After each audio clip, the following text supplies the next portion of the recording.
Hello, hello, hello. I am author and entrepreneur, the Cerebral Palsy Vigilante, Zachary Bunnell. If you follow me, you probably know March is Cerebral Palsy Developmental Disabilities Awareness Month. This year, Cerebral Palsy Research Alliance Foundation is commemorating the occasion with their Faces of Cerebral Palsy initiative, an ongoing curation of photos of individuals with CP. To be included, there is a form to fill out where you answer a few questions about your or your loved one's CP. One of those questions left me swimming in thought. What do you wish people to know about cerebral palsy? Tough question. I am so familiar with the condition, both living with it and being a CP advocate, that I felt a need to think back to the basics. This led me to a different question. What people? My peers with cerebral palsy? Their and my loved ones? Professionals who service the CP population? People who completely have no connection to the disability? Trying to come up with an answer which would satisfy all of the above, I arrived at this. A lot more is possible when you focus on combating specific symptoms rather than the diagnosis as a whole.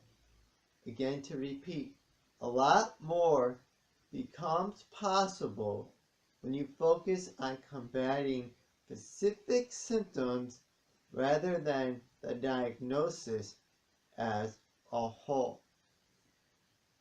The best example I can give to demonstrate this fact is the fact that I'm a two-time marathoner.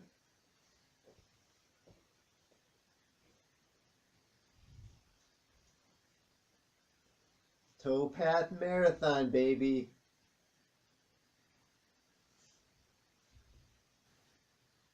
When the idea to complete a marathon first came to me, I quickly dismissed it. I can't walk 26.2 miles. I have cerebral palsy.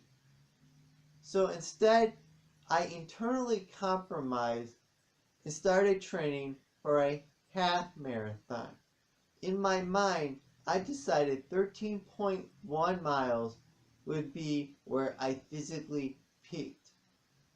I set my limitation there, stuck thinking about my CP diagnosis as a whole.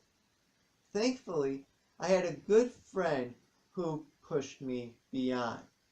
Thanks to the persistent encouragement of James Schleicher, I further examined my predetermination that CP would stop me from being able to do a marathon. I asked myself, why? What about my CP is stopping me? Funny. Once I started identifying symptoms, I was also able to identify fixes. For example, I worried about my balance. However, by starting to do a set of reverse crunches every day, my balance began to improve. Another example dealt with the calluses I have on my feet, a result from how I walk. Increasing my walking would mean worsening my calluses, a problem I was able to combat by implementing a better foot care routine. This included shaving down my calluses with a pumice stone after showering. Doing this helped to keep my calluses to manageable sizes. Now, understandably, training and completing a marathon is a huge undertaking. But the approach of focusing on combating specific symptoms rather than the diagnosis as a whole applies to any feat. Say you are thinking of applying for a job, or maybe you are an employer considering hiring a candidate with cerebral palsy. Either way, you are hesitant. Certain parts of the job description make you question, can someone with CP do this? Wrong question. Ask instead, what are the concerns? I went through this when I applied for my current part-time position working for the county library. A couple of tasks on the job description had me hesitant. For example, move furniture. Instead of saying, I can't do that, I have cerebral palsy, and not implying, I asked during my interview about the furniture, sharing my concerns with my balance. Thankfully, rather than completely dismissing me because of my CP diagnosis, my future employer asked themselves, how can we accommodate Zach?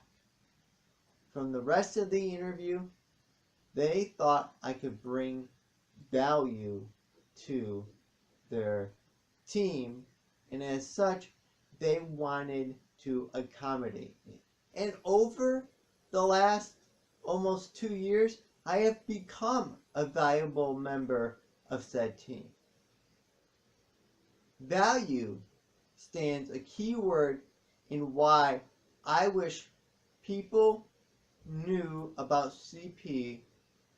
A lot more becomes possible when you focus on combating specific symptoms rather than the diagnosis as a whole. By concentrating on combating specific symptoms, you become able to fulfill your potential value. That's something you don't want to waste. So, those are my thoughts. What do you think? Leave a comment below with your answer to, what do you wish people knew about cerebral palsy? Better yet, tell the CP Research Alliance Foundation what you think and get yourself or your loved one featured as a part of their Faces of Cerebral Palsy project. I'll leave the form to fill out to do so in the link to the form to do so in this video's description. I am sure the CP Research Alliance Foundation will like to receive your submission. Speaking of likes, if you have liked today's video, show it by clicking that thumbs up icon. For more from me, make sure you are subscribed to my channel. Make sure that you've hit the bell icon too, so you receive email notification every time I upload a new video. Until then, remember, don't blend in, blend out.